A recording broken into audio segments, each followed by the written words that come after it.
মানুষ যখন আল্লাহকে পেয়ে যায়, হ্যাঁ, মানুষ যখন আল্লাহকে পেয়ে যায় তখন সে দুনিয়ার আসল বাস্তবতা বুঝতে পারে, দুনিয়া কি জিনিস। আলী রাদিয়াল্লাহু আনহুর একটা বই পড়ছিলাম, ওনার যে মানে দর্শনগুলা, ওনার যে মানে চিন্তা ভাবনাগুলো, ওনার কিছু লেখা ছিল, কিন্তু এগুলো সব জায়গায় আসে নাই। এই বইগুলো সবাই পায় না, কিন্তু রেয়ার বই। তো ওখানে দুনিয়ার এক্সাম্পল দিচ্ছেন উনি বলছেন দুনিয়া এমন জায়গা যেখানে কেউ যদি ডুব দেয়, সমুদ্রে ডুব দেওয়ার মতো জাস্ট ডুব দেয়, তাহলে তার আমল, যত নেক আমল, সব আমল কমে আসবে। এটা কিন্তু বাস্তব।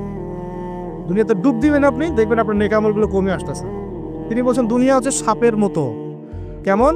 সাপের মতো। ধরতে নাকি খুব সফট লাগে, ধরতে খুব স্পর্শ করতে সফট মনে হয়, কিন্তু এর বিষ যদি একবার ঢুকে দেয় শরীরে, আর রেহাই নাই। আর কথাগুলোর গভীরতা অনেক। এক জায়গায় লিখছেন উনি যে আমি দুই শ্রেণীর মানুষকে নিয়ে খুব সমস্যা আছে। এক শ্রেণী হচ্ছে যারা জাহেল আবেদ, মানে ইবাদত করে, অনেক ইবাদত করে কিন্তু জাহেল, জ্ঞান নাই কিন্তু ইবাদত করে, এদেরকে নিয়ে আমি খুব সমস্যা আছে। আর এক শ্রেণী হচ্ছে যারা ব্যক্তিত্বহীন আলেম, এদেরকে নিয়ে আমি সমস্যা আছে। আলেম কিন্তু কোনো ব্যক্তিত্ব নেই, এই জন্য মানুষ তার কাছে আসে না, দূরে সরে যায়। ব্যক্তিত্বহীনতার কারণে অনেক আলেম থেকে মানুষ দূরে সরে যায়, কিন্তু একজন আলেম যদি ব্যক্তিত্বশীল হয়, মানুষ তার কাছে আসে। খেয়াল করে দেখবেন।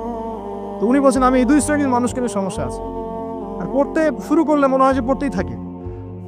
বলছেন যে আমি অনেক জায়গায় ঘুরলাম, অনেক কিছু দেখলাম, শুনলাম, বুঝলাম, শেষে গিয়ে বুঝলাম যে মানুষ শুধু স্বার্থের জন্যই মানুষের কাছে থাকে।